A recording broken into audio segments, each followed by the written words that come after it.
Peace, everyone. Thank you for tuning in to another one of Geechee Motivators Conversations. I have two beautiful people that I'm a extremely big fan of, and we have two more that will be joining us soon. But today we're going to talk around this topic of parenting, pregnancy, and obviously being African in this country. So before we get started, I'll let each of y'all introduce yourselves, and then we'll get right to it with the questions.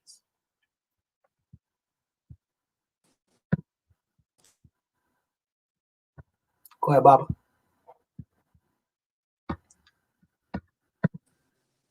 All right, my bad. Go ahead, Baba. Ladies first.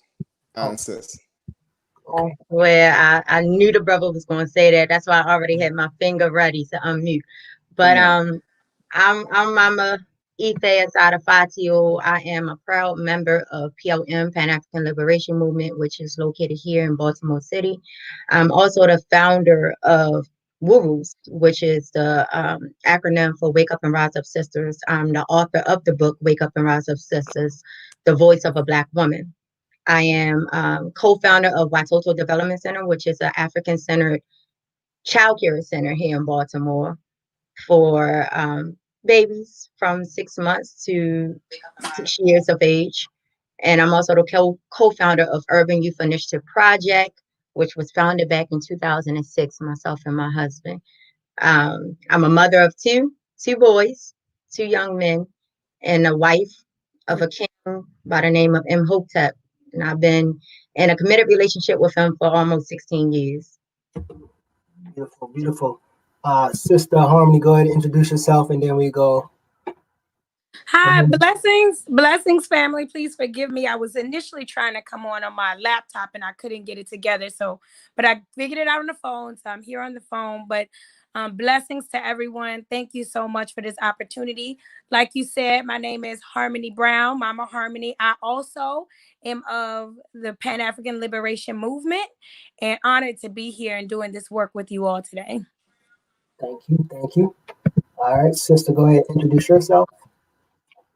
Mama, me? Yes. Okay. Hi. Sorry, I'm a little frazzled. I was also trying to get on with my iPad and it wasn't working, so I hopped on with my phone. No worries. But peace. I hope everyone's doing well. My name's Olivyah. I am the creator of Her Holistic Path, which is holistic birth education. I do a lot of holistic birth educating and doula work in the community, and I'm a mother of two. Thank you. All right, Baba. Oh, good. Hotep family, how y'all feeling? Good. My name is Baba Issa Olufemi. I wear many hats. I'm always a father. I'm one of the leaders of the Black Running Organization, creator of the Black Flag Magnet. So if you see this magnet anywhere in the world, that's us. What else? I'm just happy to be here. What else am I? I do many things, man, and I don't really like to credentialize. Those that know me, those that know grow. So shout out to everybody that's here, and shout out to you, brother, for having me. Let's go. Absolutely. All right, so how I'm gonna do it? I send you guys some questions before. I'm gonna ask the question. I'm gonna direct it to the first person, and then we'll have a second person chime in, whoever wants to chime in on it. But each of y'all gonna have that one question that I'm gonna direct to you, and then the second person can chime in on it. So the first question is for Mama Ife. If you had to answer this question the best way you can, what is the experience like living in America as an African woman, and how does that affect your pregnancy and parenting?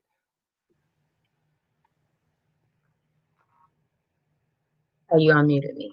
Well, I didn't get a chance to say thank you for inviting me onto your show. I give thanks for that. And Joanna, I'm going to read an insight.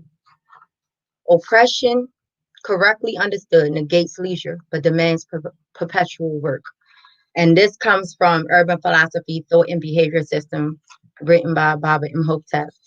So I start there because I want to say that by me attending the African Awareness and Critical Thinking study class, it definitely teaches me that where we at and what we're dealing with, you know, and it teaches me that I have to perpetually study. So me learning that, I know that I don't have the leisure to just chill. I don't have the leisure to just go to school, go to work, come home and have a normal family life. Being in oppression and being in an environment that I'm in, it demands more of me. So that is my awakening. That was my awakening. And that's something that I continuously put forth. I put forth my best and I engage myself in things that will make me a better woman overall, as it relates to a wife, a mother, a community worker, a leader, a teacher, and I strive to help other people be the best version of themselves. So being in oppression, it teaches you you can't just chill. I can't just go to the movies and just kick my feet up and just chill like we not being attacked daily, killed on a regular basis. So that's what it teaches me by being in this environment. I have a lot of work to do. We have a lot of work to do. Appreciate that. Anybody else want to chime in on that about the experience of being African living in America and how that affects your pregnancy and parenting? Okay, Mama Harmony, go ahead. I gotta get you off mute. Okay, now go. Henry now, okay. I would definitely second everything that Mama Ife said about, you know, the hostility of our environment and us not having the luxury and the leisures that we need. But I would also add that this culture that we are in, this westernized culture, is one of it's one of a God complex, you know, and I think that when it comes to us culturally, you know, what's understood don't need no explaining. We don't need to constantly prove that we are God or gods or better than gods, like the society that we have come up in. And the society having that mentality really lacks humility. And I don't think that we humble ourselves to creation. We don't humble ourselves to the divinity of creation in this society. So I think that when we're talking about pregnancy and we're talking about all the divine acts that are happening in this society, you set the tone and you set the rules for your parenting, for your pregnancy, for your marriages, for the culture. The culture is guidelines that aren't necessarily based on nature or culture or divinity. And it affects us greatly in our pregnancies and parenting our children because we don't listen to our bodies. You know, we're working. When the boss is saying that we're working, we're not resting, we're not eating what we can. There just is no humility to the divine creation process. And I think that's on the part of the partner, the male partner, society, as it relates to how women work and how women interact with the world when they're pregnant. It literally becomes like no difference other than that she's pregnant or that she's a mother, but it's not considered with the weight that I think it should be considered with. And I think it does make for us going against nature almost constantly. Thank you. So, Mama Olivyah, I want you to answer this question. And I know some people might feel some type of way after you answer this question, but during the pregnancy, and sometimes even before, what do you think women, should be eating? What kind of foods? And then for the man and the woman, what kind of environment should we be creating for them before and during the pregnancy? Can you hear me? Yep. Okay. So first, I think it's important to lay down a foundation and understand what we're up against. Because for Black women in America today, when we look at the numbers, we're 3 to 4 times more likely to die from pregnancy-related complications, which is 243% more likely that we're not making it out of the hospital and we're not making it out of our own pregnancies. And we have to break that down and understand, well, why is that happening? And when we control for socioeconomic factors and education and even access to quality care, none of that measures up to make sense of these numbers. And so it comes down to a level of racism. And the way that racism impacts the body is through something called weathering. It's when you have a stress load that's constant. You're constantly under these levels of stress that you get used to And so you don't realize it's there. But under the biology that's happening is that you're becoming more susceptible to infectious and inflammatory diseases. And in pregnancy, that looks like you're more likely to have a premature baby. You're more likely to have to go into labor preterm. You're more likely to hemorrhage, to get an infection. So we have to backpedal and do the work in order to prevent those specific things from happening. So if we know as a people, statistically, we're more likely to get inflammatory disease, that means we need to stop eating all of these animal products, which we know cause inflammation. We need to do it in moderation. We need to stop consuming so many chemicals like GMOs and high fructose corn syrup and all of these dyes in the food. We need to consume from the earth. Alkaline foods, plant-based foods that are going to energize the system, cleanse the system, and they're not going to make things worse in the body. And then on top of that, you're going to want to add in herbs, things like red raspberry leaf tea, nettles, oat straw, alfalfa. All of these herbs are going to help to build the body up and get it ready for the birthing process. But to be quite honest, a lot of people aren't ready for that level of commitment. They feel like they can eat McDonald's throughout their pregnancy and have a natural birth. And the truth is, it's just not likely. So I definitely recommend, of course, you want to hydrate yourself, stay away from the chemicals. If it comes in a box or a can, you know, consider trading it out for something that comes off of a tree or out of the ground.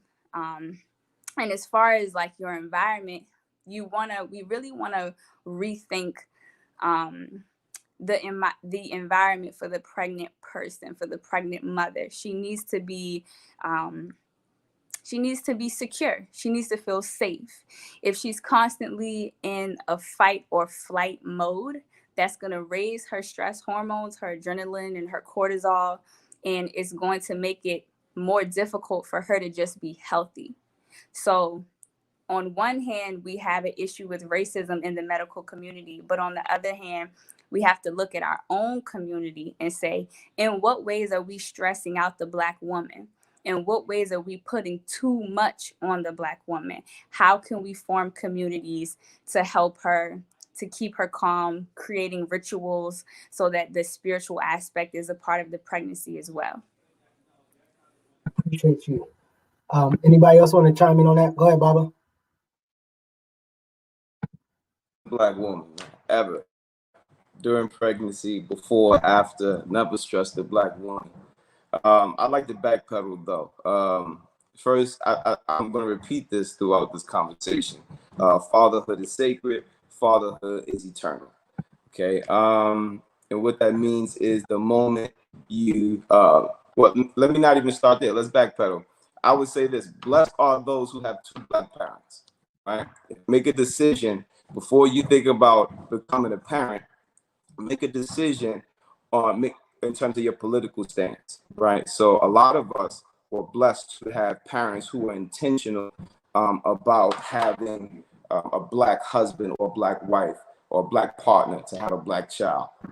And I say that because in this day and age, we're so steeped in multiculturalism that the elders are asking, will Black people even be around 50 to 100 years from now? That's a real question. Okay, so in terms of parenting, manhood, all of the stuff that we're going to talk about today, you have to make a decision first. Is your child going to be Black, or is your child going to be something else? Okay, because a lot of people are defining people in terms of race now, like people of color, all these different things. You got people mixed up all over the place telling you that they're Blacker than you, and that's a war right now. So I would say that. And also, I would say I hear a lot of people would say, I'm ready to have a baby, right? And I've learned that's a selfish statement, right? Because it's half and half on this thing, right? So make a decision who that other half is going to be, because biologically, children have their mother, have their father, right? So make sure that you're willing to go 50-50 on this thing, and make sure that you are happy and proud to lay down with that person and to bring forth a child. Because once the woman break the news to you, right, that she's pregnant, That's a vital part, right? That's very important, because what's going to happen is if he's not smiling and he's not giving you the expected response, you're going to feel some type of way about that. Okay, and if he doesn't, and if it's not one of enjoyment, then something's not right there, and you got to work on that. But ideally, you would want somebody to be happy with the person that you are procreating with. So pay attention to that moment. So everything before that leads to that happiness in that moment. And once that happens, make sure you got a community. Make sure you have a community. And if you don't have a community around you, that's when you need to seriously start to build around who's going to be around that child, who's going to be there to support you more than just the people you know. Because I think it's unrealistic to think that you're going to teach your child everything that you learn, 100% of what you learn. But at the same time, you could teach your child 500% more than you learn with more people around. Right? You get your child will learn things that you've never learned before with other people who have other expertise and people who are community minded. So just to put all of that in a nutshell, make a decision if you're going to have a black baby. First of all, is your baby going to be an iced tea, or is it going to be a half and half, or is it going to be fruit punch lemonade? You understand what I'm saying? Because the parents are the destiny designers in terms of how you name your child, and in terms of how they're going to go through life trying to find their identity. So make a decision for your child that they're going to appreciate and your grandchildren will appreciate. And then, start building the community. Appreciate you. So, Mama Olivyah, I want you to tackle this first too. When we think about like psychological scars that happen as a result of public education, propaganda, media, how do you begin to address that, and how do you curb that from actually happening? Okay, psychological scars in the sense of what topic? Because I feel like we get scarred in so many different ways. So, yeah. So I wanted to kind of be broad with that. So the psychological scars that can come as a result of how the education system educate Black children, how media portray Black children, and also how propaganda in itself just portray Black children. How do you begin to curb that, or how do you address that? Well, I think there is no, I don't want to say there is no curving, but it's either you stop it and you're going to be the one that's in control of your child's education, whether that be through individual homeschooling or through a homeschool co-op or just a smaller independent type of schooling, or your child does have to enter into that system. And on a certain level, because of the way that we know how the subconscious mind works, it's there. Once something is put into the subconscious mind, it pretty much stays, because it's like a database. And so I think we can make adjustments as parents to make sure that we are kind of bringing somewhat of a balance, so that, and I'll give, I guess, a more specific example when it comes to like the school system. I do think it hinders children in a certain way to feel like they can only succeed by going through this system. And it kind of, it pushes down their natural ability to learn in various other ways. All children don't learn by sitting at a desk. Most children don't learn by sitting at a desk. They go out, they play, they explore. They're active learners, not so much just like reading a book or having someone speak to them. And I think that kind of is dampened down by the school system and the educational system. And so finding ways to reintegrate that into our children's lives. But when it comes to things, I think one of the most impactful kind of psychological problem in the education system is history. A lot of our children are being taught a version of history that either is completely false and inaccurate, or it is demeaning. I think it's difficult for a Black person to grow up in this country feeling like a victim. I am a victim of slavery. I am a victim of these white people coming over and grabbing up my family, and now we're here. And I think we need to start thinking about being more upfront. Like, no, there were Black people in America, before slavery, there were Black people all over the globe. There's much more complexity to this story. And also understanding that when we teach our children kind of these mantras of you were a slave, you were a slave, you were a slave, it echoes throughout kind of the rest of their life. And I think that can definitely be detrimental, especially because we know slavery has not fully ended. Love it. Anybody else want to chime in on that before we go? Go ahead, Mama Harmony.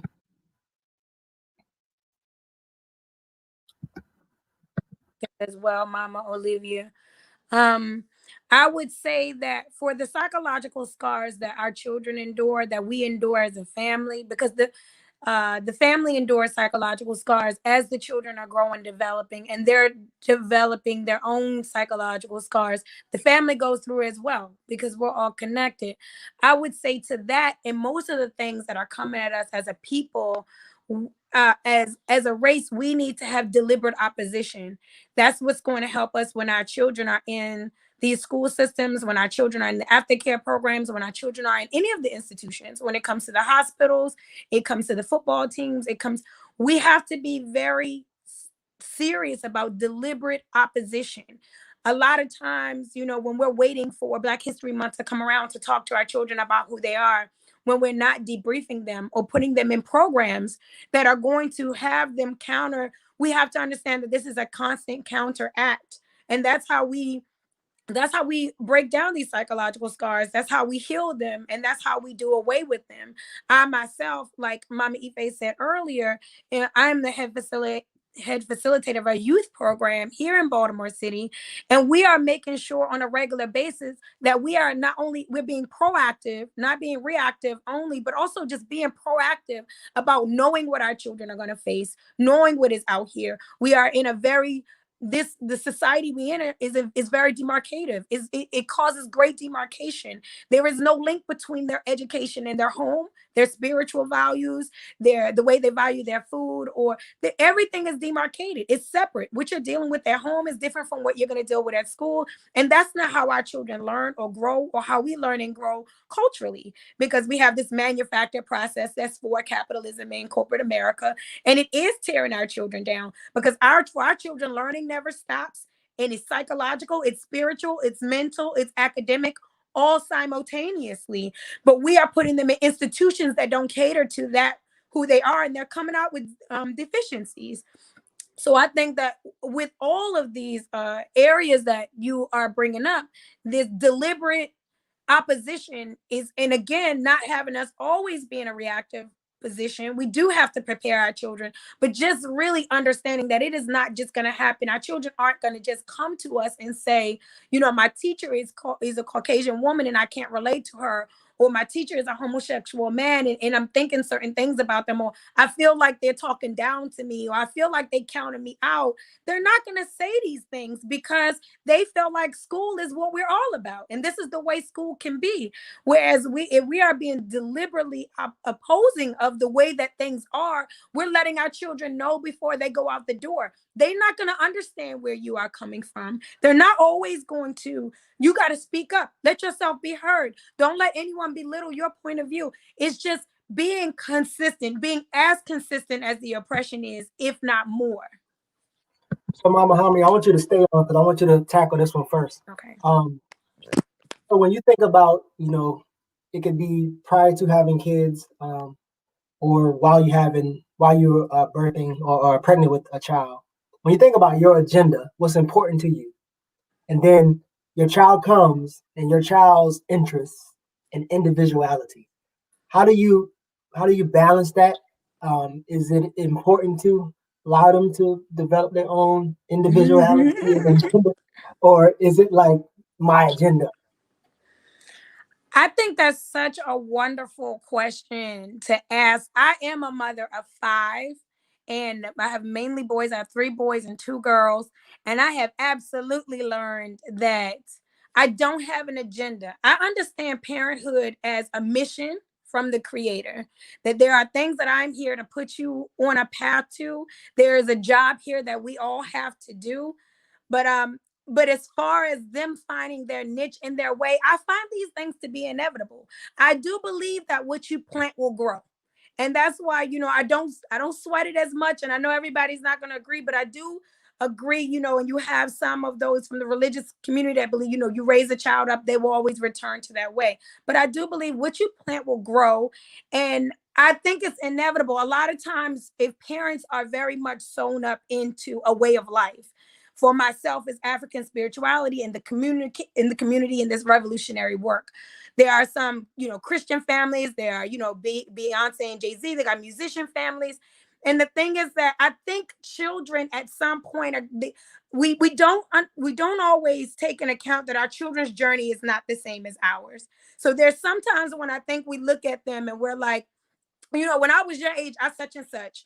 And we're not taking into account that all of our environmental composition is not the same as theirs was. That we don't have or awarded all of the things that they were, or they are awarded more things than we did have.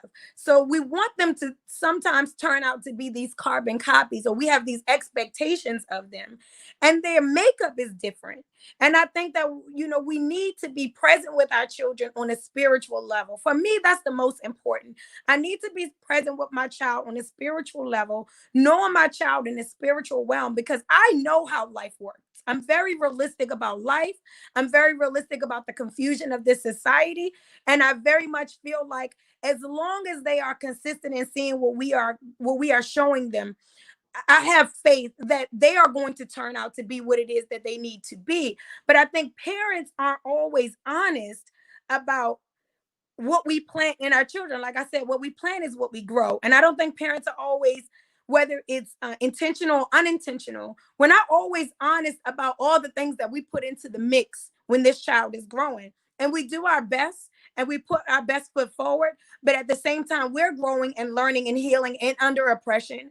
And we're raising children while we're growing and learning and under oppression. And our children are having the same, they're having a very similar reality with different experiences. So my thing is, if we are very much attached spiritually, I'm always going to be able to follow you throughout your life. I'm not always going to be able to relate, and I'm not always going to be able to see. But I think, coming up, my mother was a revolutionary. Is a revolutionary. And when I think about like preachers' kids, it's almost like I let me find my own way type of thing. And I think that is almost inevitable for most of the way that our children go. And for me, my agenda is as loose as walk in the way of the Creator. That's my agenda. And what that looks like for them is going to change. I grew up in the South. I did not grow up as a Black man. I grew up as a Black girl into a Black woman. My experiences and my expectations and my standard for myself are not going to be identical to theirs. So, but my basic standard of divinity, that is what never changes. And I think that's always what's going to grow our children appropriately.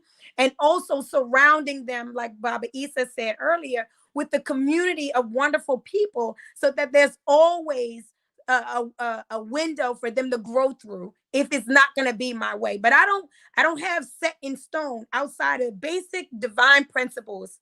I expect them to grow their own branches. Appreciate that.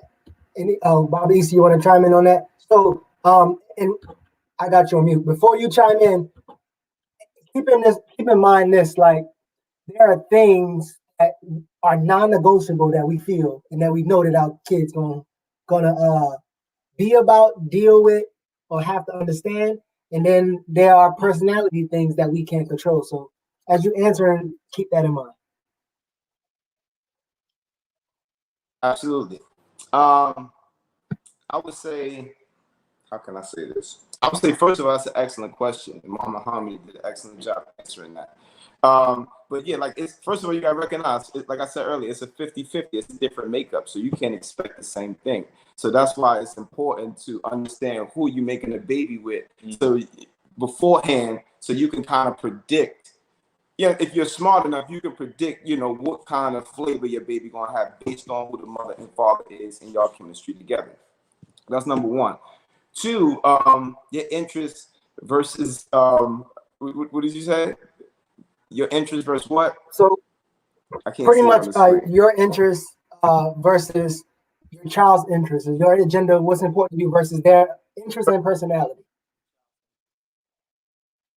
Got you. So your agenda should be the child's interest and making sure you're in front of that, right? Because the thing is, if I'm a farmer and I want my son or daughter to be a farmer, yeah, once they get a taste of pop culture and they think pop culture is better, they gone. You know what I'm saying? So as a farmer, I need to be creative enough to say, how can I make this appealing enough to my child? You say a lot of us don't do a good job with that. A lot of us have these things in businesses and skills that are needed, you know what I mean, and are important, but our children don't think that that's the way because, you know, a lot of us are aged out or outdated or not creative enough to make that, you know, cool for our children. But at the same time, though, it's about your divine makeup, though. It's about how your parents plant that seed. It's just like a plant or planting a plant. You could throw one seed out there and expect it to really germinate. It might not happen. You understand what I'm saying? You might get the baby, but the spirit might not be in them. You understand what I'm saying? So is the spirit in you? Are you living it out every day, right? And is the spirit in the person you procreating with, right? Then when the baby comes, naturally y'all gonna continue that, and you're gonna see that within the baby. But it's just like those trees that you see on the side of the street.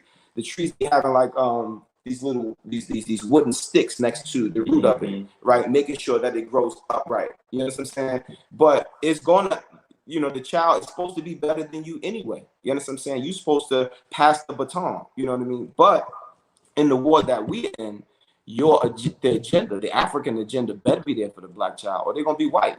That's 9.9 times out of 10. Your child gonna be minded. They're gonna be walking, talking, dressing, thinking white if you don't give them the Pan-African agenda. That's the only way to remain black is by giving them agenda, and it has to be attractive. So yeah, this is a war that we're in. So you gotta, you know what I mean, like identification. We gotta tell the toddlers that yeah, you're black and they're white. You understand what I'm saying? Appreciate it. Answer this one. Start with this one for me. What would you say, or if you define or describe, what does parent involvement look like? What does an involved parent look like? We know that, you know, people want children, or children probably want their freedom, but what would you say an involved parent looks like, or describe that? Yeah, you first. That's on me, the question? Yeah. A parent that's making the way, whatever that looks like. That could be reading, writing, and arithmetic every day, and that could be being outside of the house making the way. An involved parent is one, like I said, the involvement really starts in house. So we was talking about the psychological effects, right? The involvement starts with having a conversation with the broader family and community about what the agenda is for this child and what the belief system is, right? So are we having a conversation with our Christian family saying, hey, listen, this is not a Jesus baby, so we can move forward in a proper way? Or are we trying to kind of, you know, duck and dodge that conversation? You know what I mean? Because if you do that, your child gonna wind up in church talking about Jesus as their savior. You know what I mean? So I would say that an involved parent is the one that's making a way. And when I say making a way, that means that you're making a way with others. That means think about if we're in the jungle, right? So that means that you're out there with the machete and you are smart enough to get with other people with machetes so that we can make a path for our children. So that's just a metaphor. And you know it though. You see the people, you know, who are intentional about the relationships they build for their children's sake, or whether they're being an opportunist and just using you for what it is that they want. You know what I mean? You know the people who know the names of your children and when their birthdays come around and take the time to visit you and your family. You understand what I'm saying? So what is an involved parent? One that's making sure that their children is good based on their actions today and tomorrow. Love it. Appreciate you. Anybody else want to tackle that before we go to the next one? Yeah, I will Okay. go. I would say an involved parent is a parent that's hands-on, a parent that take their job of being the first teacher, the first institution seriously. You know, so the mom is the first teacher. Both parents, the household is the first institution that child enters into. So they take their job seriously. So therefore, as Asa Hilliard puts it, you know, African-centered teacher is one of high character. So you are one who is serious about your character, one who is always self-correcting, reflecting, and you are one who controls the environment in which you put your child in.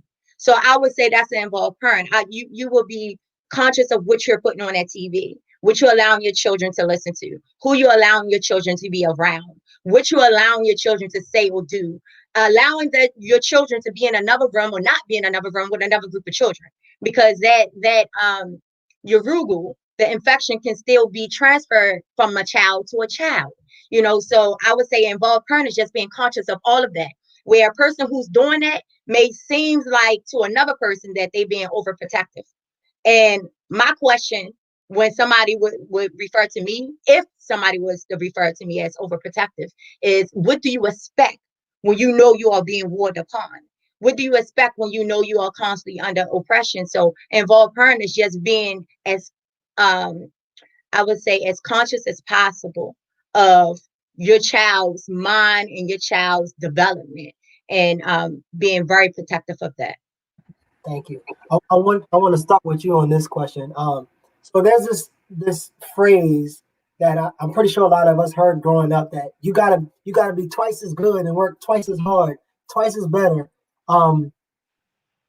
Being African in America or being Black in America, do you agree with that statement as it pertains to your child and preparing them for this white world, or do you have a different narrative when dealing with that ideology or that thought? I have a different narrative. I don't rear my children to go be a part of that world and that society.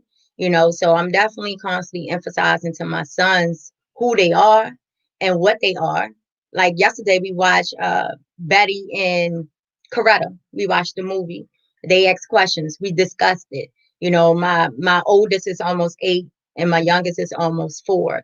So we had questions about it. So that was our family time, watching a movie such as that and having a discussion around that. So I'm constantly, and my husband is constantly emphasizing to them to build for ourselves, to do for ourselves. And what we do to the best of our ability, we insulate our children, not isolate them. So they definitely get around, in the city, get around to other states, get around in other parts of the world. But in terms of who they constantly around and what's constantly being taught to them, we're very selective of that. So we're teaching them that it's definitely a struggle out here. It's definitely a war out here, and they have a part to play. Going back to one of your other questions in terms of your interest versus your child interest, we definitely teach them in terms of what is best for the community, in terms of what they're going to do when they get older, what is best for us. Not so much my interest, not saying whatever I didn't accomplish as a child, now I want my sons to do it. No, what do our community need more of? So we thinking more of a collective standpoint, and granted they bring their own personality to it, but we're thinking about that. So that's primarily, what I would say, how I answer that question. I love it. I think me and Baba Issa was talking about this a couple of weeks ago. How it's really hard for parents to conceptualize that when you have kids, it's not for you; it's for the community. That's not the goal. So I think he just said earlier, like you're selfish if you say that. Oh, I think I want to have a baby. I'm ready to have a baby. Anybody else want to tackle that response to? Go ahead, Baba Issa. Go ahead, and then if you can be real quick, we're gonna let Harmonie jump in there too, and then we go to the next one. But the concept of going twice as hard or be extra better and all that other stuff, preparing them for this white world. Yeah, I think it's important to unpack that properly with your child. So to say that you need to be twice as better, right, means that there's some type of competition going on, right? Mm-hmm. So yeah, so if you understand it's a competition, this award, then it makes sense to be twice as better, so that you would be twice as better than your competition. But that's just one aspect of it. I think for African families, though, it's important to teach your child that you are better from the jump. You have to be ethnocentric, because if you teach the child that you're human just like everybody else, it would make sense for them to live out a life trying to measure up to anybody else. You know what I'm saying? It's just simple logic. You got to tell them that they're better. And then, and the thing is, that is honest truth. There's so much around to show them our superiority, right? So instead of saying white supremacy so much, you start saying black supremacy. You know what I'm saying? And showing them examples of that. You know what I mean? So that if you build them up, they're going to be who they're supposed to be wherever they find themselves. You know what I'm saying? So they're going to be throwing it up on whatever arena. You know what I'm saying? If they on the Olympic stage, they're going to imagine if your daughter went to the Olympic stage, right, for whatever sport, let's say track, right? And when she crossed the finish line, she pulled that red, black, and green flag out. You know what I'm saying? You've never seen that. You know what I'm saying? So, but that starts at home. So, yeah, we are better. And if you don't teach a child that, you set them up for failure. But the thing is, you got to believe that first. I should. Love it. Can I add something?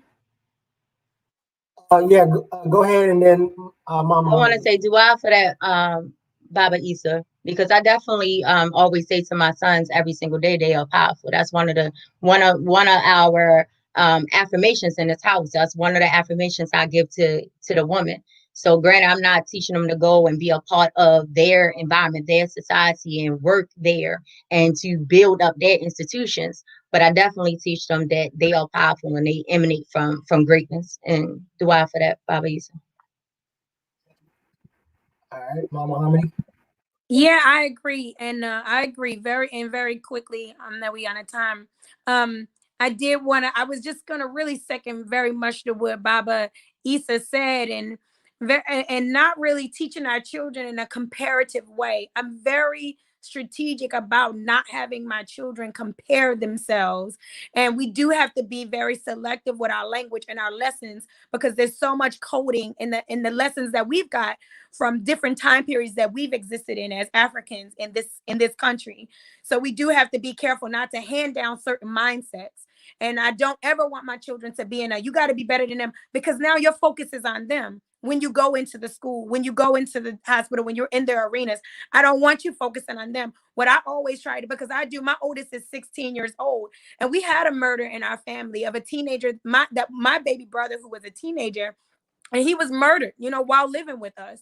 So I know that while I am very revolutionary, I'm very much into the life that I am into. I understand how much growing that we have to do. We've experienced what it's like for, how deep this oppression can go. So I do have to, while I see the mountaintops, I have to also remind my children of where they are, where we are every day, what is happening in this life, and how many of us may not make it to that mountaintop if we're not cognizant of the environment that we are in. Because my 16-year-old is very much in the real life, finding himself in manhood.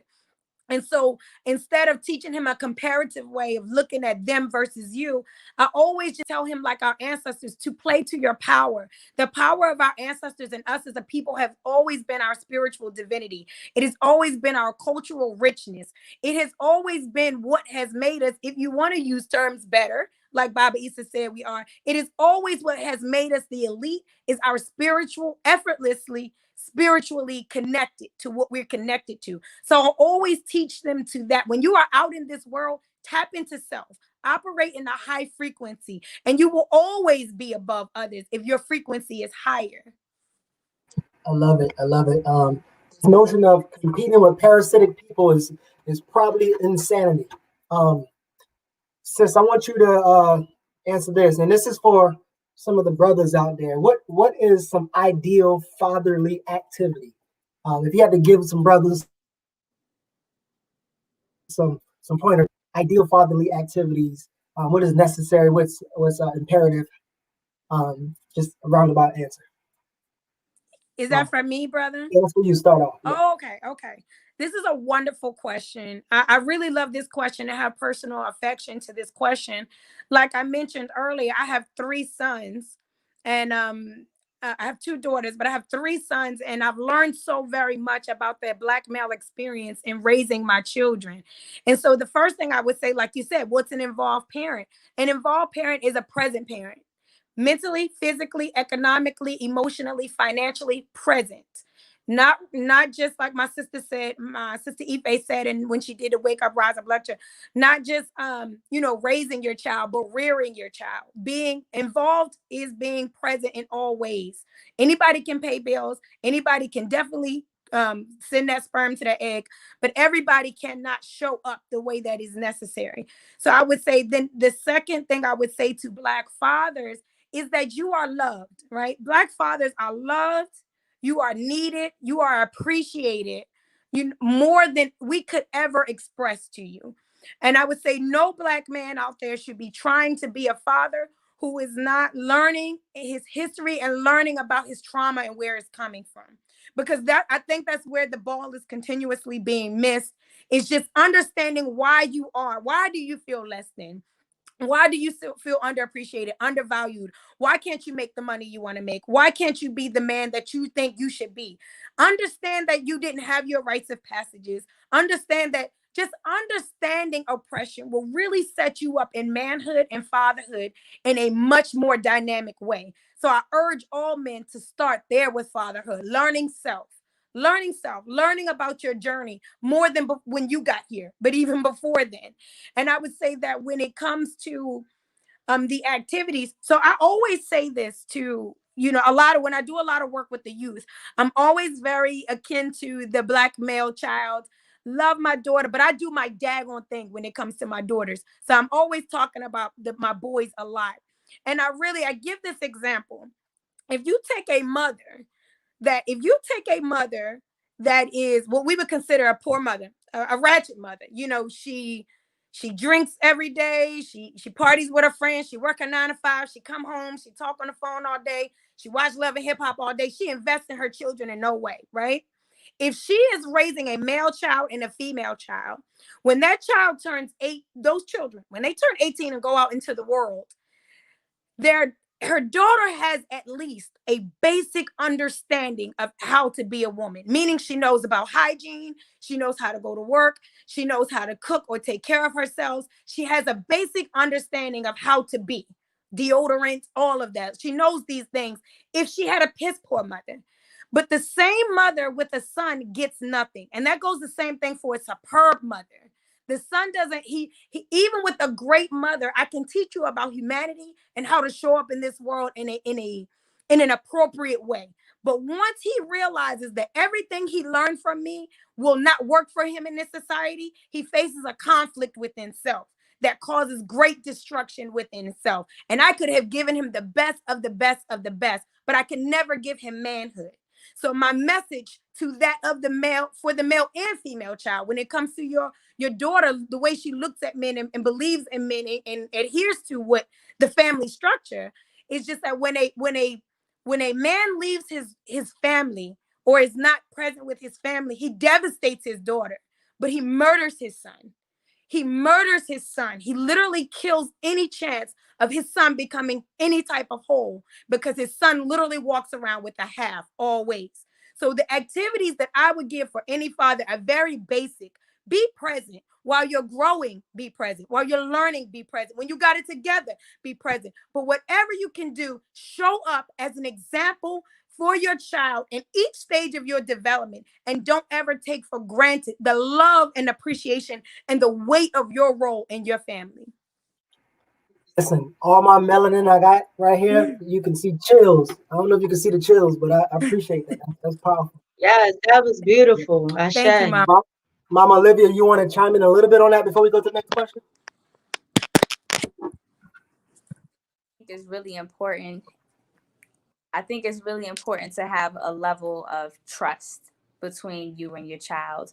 And we tend to, especially during the young ages, when they're a baby, a toddler, and up to about like the middle school, the Black culture tends to be very demanding of our children.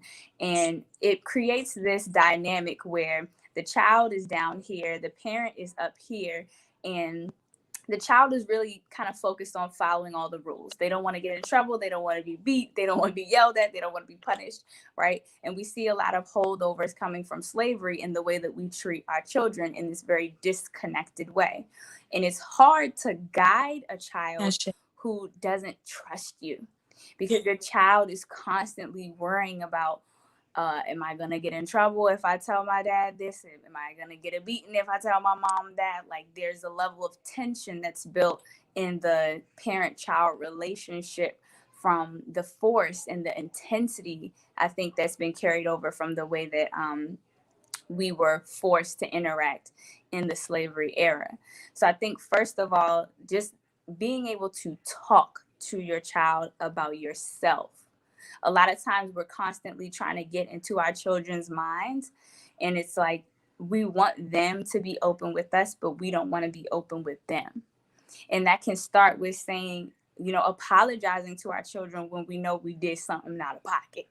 Understanding that we can humanize the experience of being a parent. You don't have to look at me as this godlike figure. I mess up.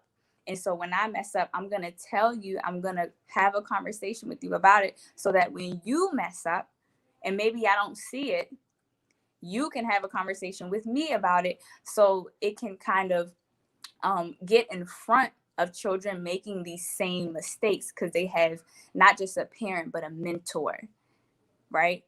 And so there's that relationship of trust, and just being able to trust your parent and being able to speak to them. And that openness allows a child to want to follow after their parent. A lot of children become rebellious because they dealt with so much conflict in that parent-child relationship. Sorry, that's my, I don't know whose phone that is. But just to close out that, one of the things I learned is that children who do not have a strong relationship with their parent will replace that parent figure with a peer. And so 9 times out of 10, children are basing their decisions, their life decisions, after their peers. Appreciate you. So, as y'all know that I'm up here with all these people I love and adore, and I want to ask them so many questions, and we run out of time. I don't want to keep people too long, but if you're tuning in for the first time, make sure you share this. What I'm gonna do is these last few questions, I'm gonna just direct it at one of y'all. Y'all gonna chime in, then we're gonna go to the next questions. Mama Harmony, you up again? So this question, we always hear this conversation about the village, and the village, and the village, and the village, and more village, right? Sometimes we only use it conveniently. When you think about the village, and then confronting another adult about your child, what's your thought process in that? Is there a village, and is there necessary times when you need to confront people about your child because they're probably not village mentality? But I know that's a broad question, but if you can kind of walk me through that. It's a wonderful question, because there is a village, and the village is very vital. But the village is what the part that I think gets misconstrued, lost in translation, is the village is constructed by the parents and the community. The village is not any adult in the child's life. The village is a group of like-minded individuals who take on the same interests and ideals as your family for your child. And your child grows up with that village, understanding that this is my village. And it gets convoluted because, we tell our children, respect all adults, do what adults say do, adhere to, and these people don't all have the same mindset and the same background, and they're not moving in the same direction that we're moving into. So you have to understand, you have to teach your children the difference between an adult and your village, meaning, yes, we're going to respect, but who are you lending your ears to? That's going to be a different type of adult. That's going to be somebody that you were raised with, like you said, at your blessing way. That's going to be somebody that comes in on your earth days, somebody that shows up at your rites of passage. This is your village. So when your teacher is telling you, you're not going to be much of this, or you talk too much and you're not going to be worth it, they given these type, your child differentiates. Well, my village says something different. And the village is not just anybody that is around your child when you are raising them. And this is where grandparents and aunts and cousins get all upset, because it takes a village. Well, my village adheres to guidelines, African-centered guidelines. And I know that you don't. So I don't mind my child having family. Family is a beautiful thing all over the board. But the village is very different, and we have to be very clear about that line with the adults and our children. As the grandmother, you may speak to my child about your thoughts and your belief, because I'm going to debrief anyway, but my child will know who to lend their ears to, because my child will be very clear on who the village is, and you will be very clear when you're talking to my child about what my standpoint and my views are, because my village has been handpicked and very, again, deliberate opposition. I've been very deliberate about it. I love it. I love it. Mama Olivyah, this one is for you. Oftentimes I give this analogy that you'll never see the Chicago Bulls send its team to the Los Angeles Lakers and tell the coach of the Lakers, hey, train my team to beat train my team to beat your team when they play. You'll never see a coach do that. But for some reason, we expect education systems to prepare our kids to compete or overthrow or whatever with these kids today. When you think about education, educating, schooling, unschooling, homeschooling, community schooling, what's your thoughts? What's your advice as quick as possible? Well, I do have to put a dose of reality before I answer this question, that using the homeschool model, the unschooling, the community schooling, all of those are based on what you have access to. So some of us may not have access to, like Mama Harmonie was saying, to a good cultivated village. And so that means maybe you will have to do homeschool by yourself. But again, some people can't homeschool in their present situation, so they have to use this system. So I think there's a level of creativity. There's a level of tapping into your own, your higher self, and knowing that you do have a power to put out intentions and for those intentions to come into fruition. But ultimately, with the educational system, I really encourage educating your child, and that looks different for every person. So if you can homeschool, awesome. If you can't, still do some things on the side. You know, if you can do community, great. But if I had to choose one, I think the community model is the best, because our children need to learn not just intellectual learning, but also how to be and operate within a community and grow up in a community rather than a system. I appreciate you. So, Mama Ife, this is for you, and I'm gonna get into this viral picture, and I want you to respond to it. I'm pretty sure some of y'all saw it, some of y'all probably didn't see it, but earlier, I don't know when it actually came out, to be honest with you, but there was this picture that was posted. I think I'm sharing my screen with you guys right now. Hold on, let me go to this, and it says, "Kill my son and watch me air this bitch out. Hashtag I bet you won't. Hashtag Black Lives Matter." Now, I'm not even going to be honest about some of my initial responses, but maybe we can get into it later. When you see stuff like that, when you hear stuff like that, what are some initial response? Let me put the words up again. Sometimes I know there's an emotional reaction, but then sometimes we can critically think about it as well. Oh, I think I went away.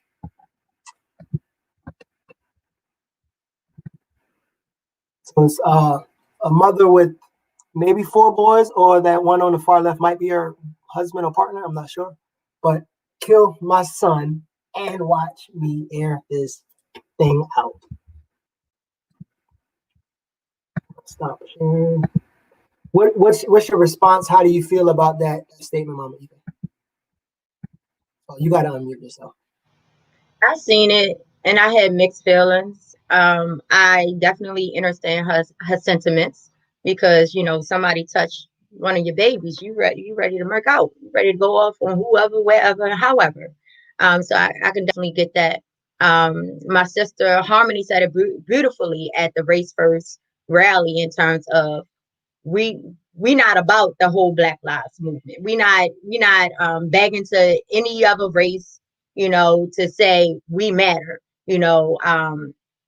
or anything like that. We're definitely talking about race first, and we talking about, caring for us and supporting us and pushing us forward. So I know that was hashtag Black Lives Matter, but I can't see me formulating a sentence like that because it got too much, words got too much power in it, so to even suggest that you do something to my child, to even put that out there, to even speak it, to even have it on a sign, I personally wouldn't do anything like that.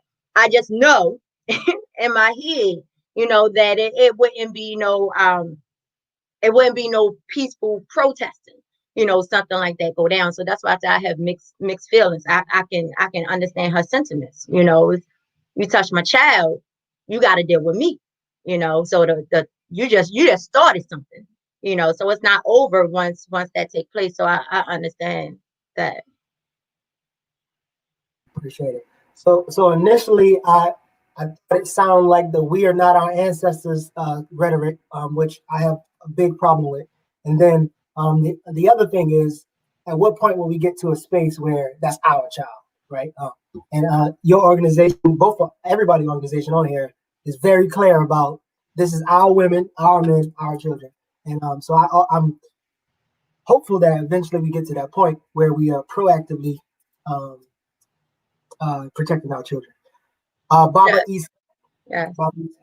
To be African centered, what does that mean for and to parenting and pregnancy? Like, what when you think about African centered couple or person in a relationship, what does that mean for and to pregnancy and parenting?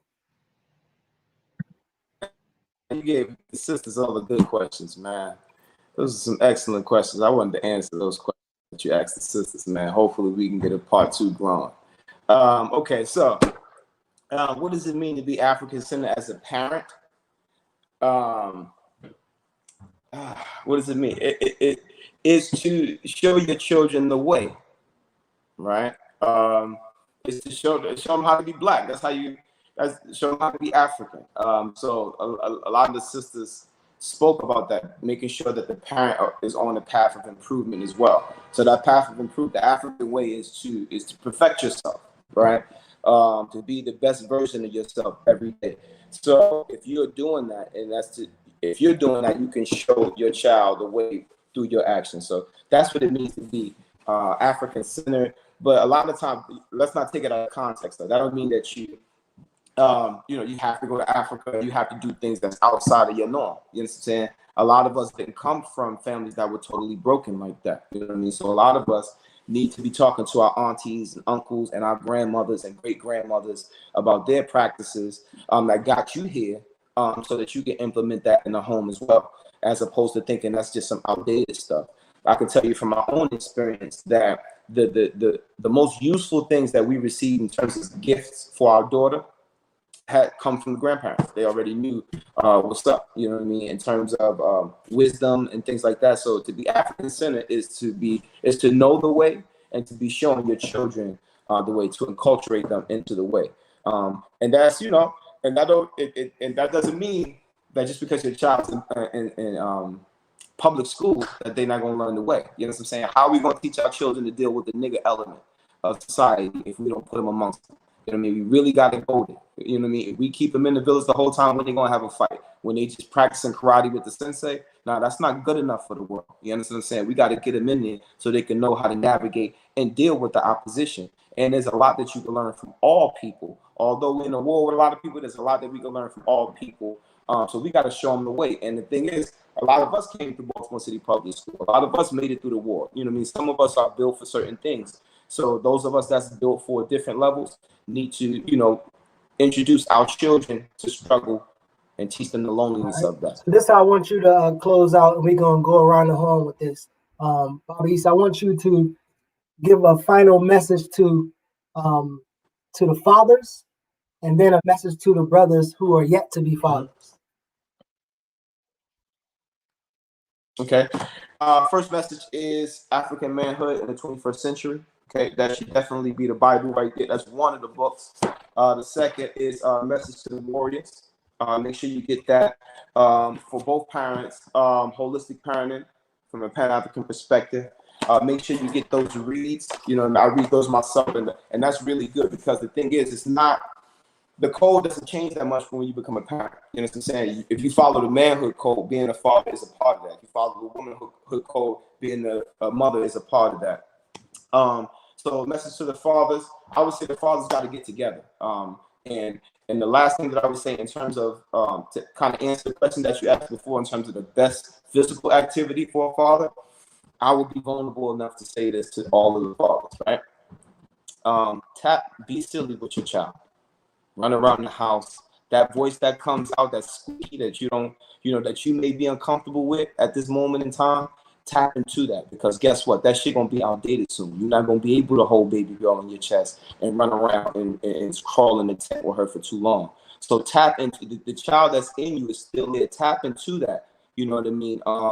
Be silly enough to role play with your woman and things like that. You know what I mean? Running, swimming, coming to the Unity Run with us, the Black Running Organization, every Saturday. That's an excellent activity. Fathers got to get together, sing and dance, and because when the men are clear, then the women are going to be right there to do everything we need each other to do. When the men are clear, but we're not clear, we can't come together. Everybody on their own island. So enough with that Negro stuff, black man. You know what I'm saying? Get with other black men and let's get silly together. Let's cry together and be as silly as you can be with your child, man, for as long as you can. All right. So, Mama Olivyah, a message to the mothers, and then a message to the women who are yet to be mothers.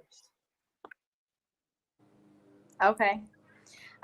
So my message to those who are already mothers, I would say be intentional about your healing and be intentional about your community.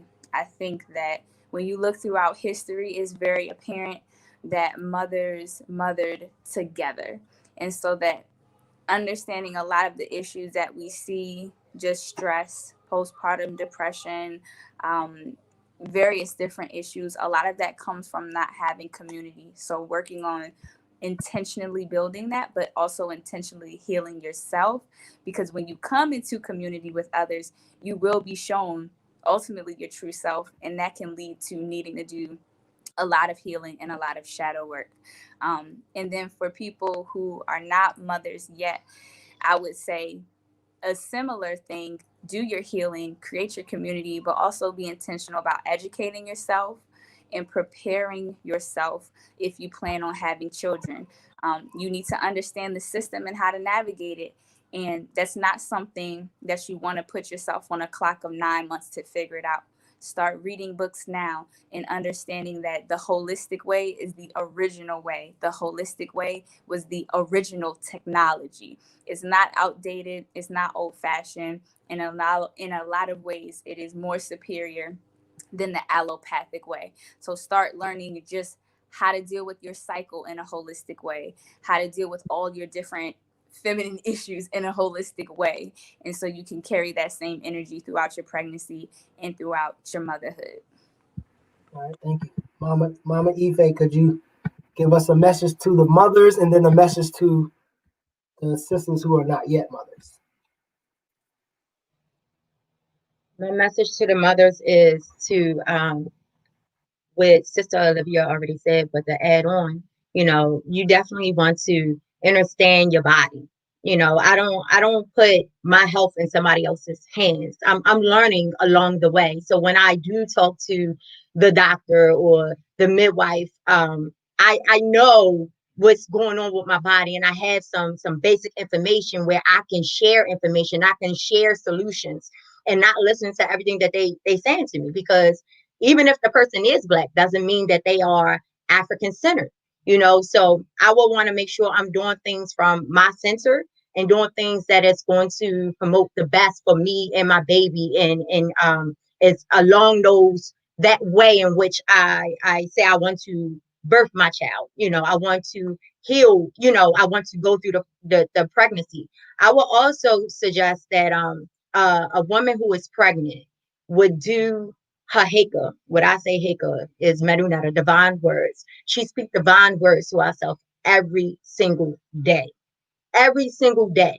As it pertains to her pregnancy, I'm going to have a natural, healthy, holistic birth. like whatever her affirmation is, she want to say this to herself every day, and she want to visualize this. Whether she's giving birth in a hospital, she's giving birth at home, she's giving birth in a birthing center. She wants to have control to the best of her ability. Granted, things crop up and things are going to happen unexpectedly, but whatever you can control it.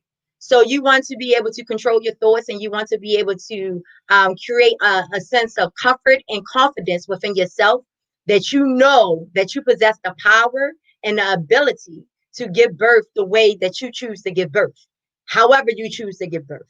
So I would suggest that to that woman, and I will also tell her to know her rights. Because oftentimes women, when talking to doctors, and if they are giving birth in the hospitals, they think that they have to do everything that the doctors say, and she does not. She does not. She has rights. They work for her. And that's something that she has to keep in mind. So I would definitely suggest she hire a doula. She hires somebody who can speak for her. She hires somebody who understands her wishes and her well-beings, and somebody who can empathize and have compassion for her. Somebody that's going to nurture her through her laboring process and the birthing process, and, after birth. And surround herself by people that supports her ideals.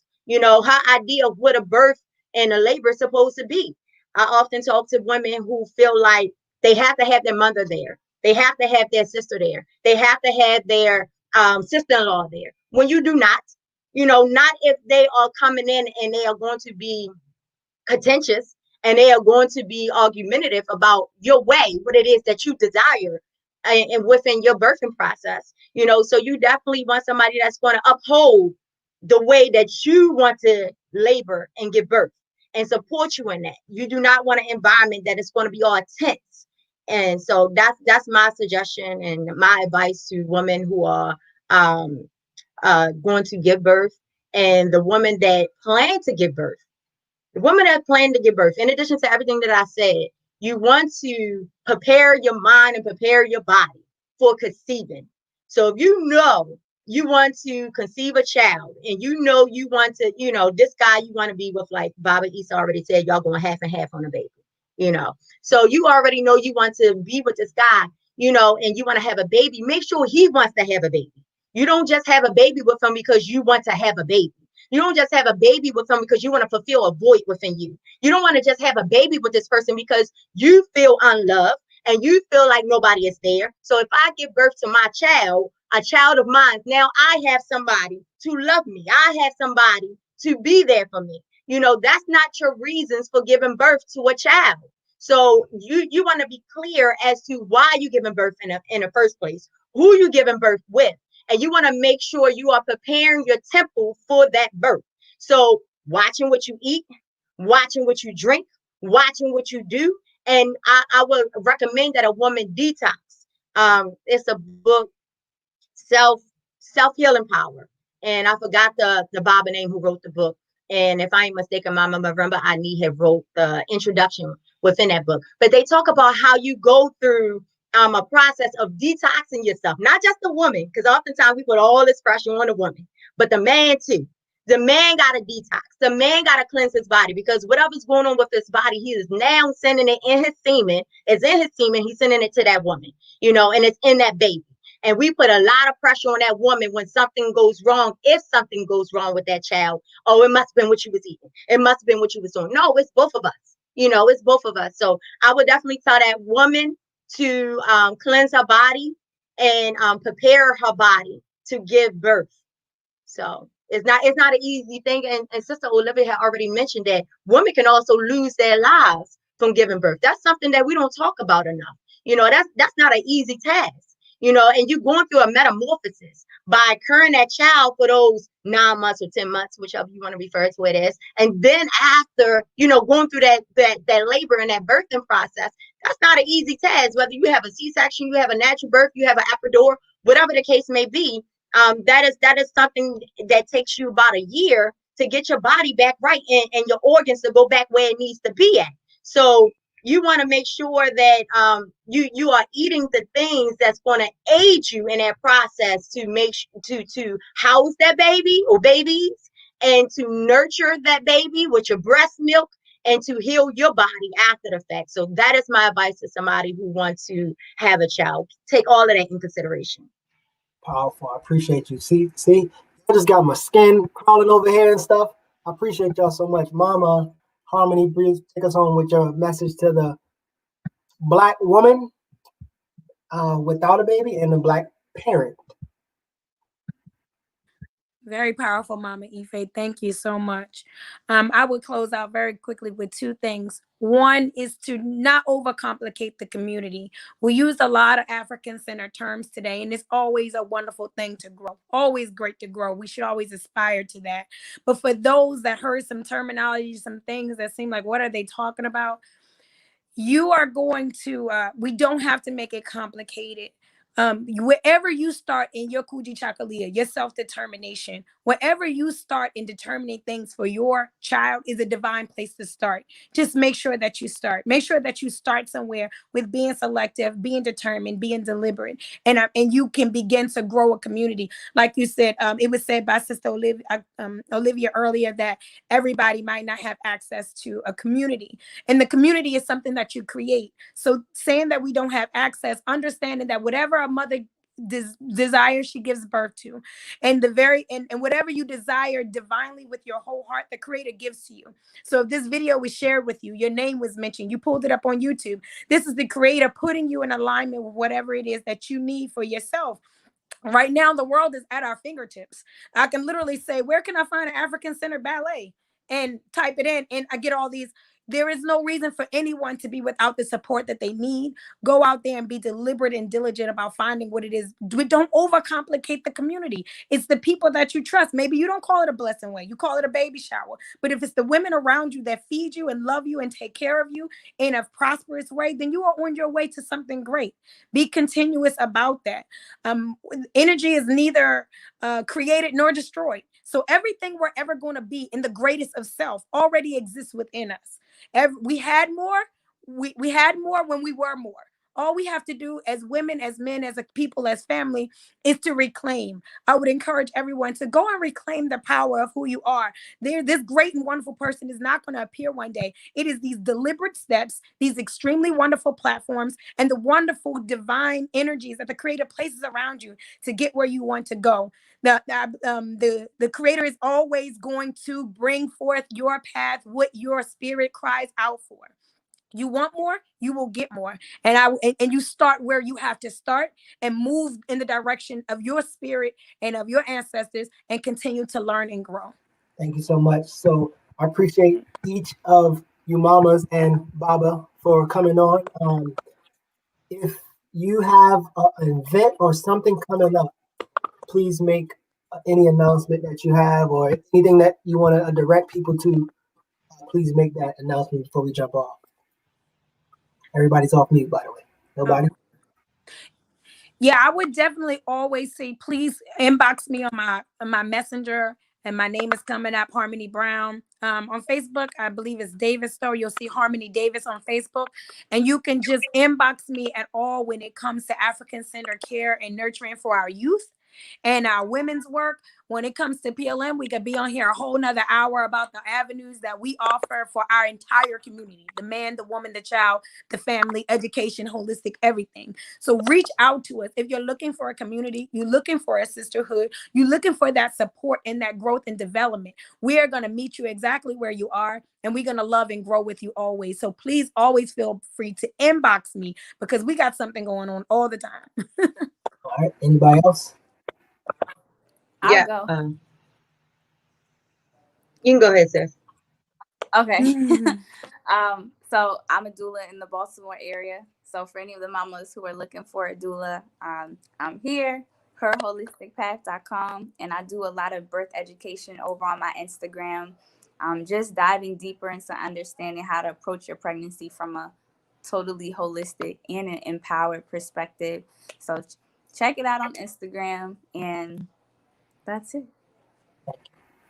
Yes, I just want to say that my husband and I got a workshop coming up for couples, for Black couples, of course. The Power Couple Initiative. That's on Saturday, September the 19th, and it's $35 per couple. And you can find that flyer on my Facebook page, which will give you the Cash App for you to pay. But my name is written up there, Mama Ife Fatio. On Facebook, I'm Ife Fatio. But I also want to throw out our website, www.95.org. So again, it's www.plm95.org. So like Mama Harmonie says, we got a ton of different things. So you go to our website, you will see different things we got going on, highlighting the women's movement that I initiated, Wake Up and Rise Up Sisters. I have a private Facebook group, and we also have a Woo-Woo's Cleanse going on right now for the equinox. So you can definitely find that on Facebook as well. All right. Let's go. Am I on? Can you hear me? Yep. All right, all good. Black Running Organization. For anybody who's interested in running, we have the Unity Run every Saturday at Druid Hill Park, 9 o'clock. We meet at the basketball courts. All skill levels are welcome. Black folks only. You can't bring your white friend. What else we got coming up? October 3rd, we're running a half marathon for the race. For those who didn't know, we have our own half marathon that's based in Atlanta, but it's virtual this year. So we'll be doing it here in Baltimore for those that want to get involved. And make sure you put the Umoja Run on your calendar, Kwanzaa for the runners. Every year, if you want to celebrate Kwanzaa through running, you can come celebrate with us, the Umoja Run. So every Saturday, Unity Run at Druid Hill Park. I wish we had more time, my brother, to talk more. So, shout out to you and shout out to everybody on here. Let's go. All right, everybody, appreciate y'all. Appreciate y'all for coming in, and I'll see y'all next time. Thank you. Appreciate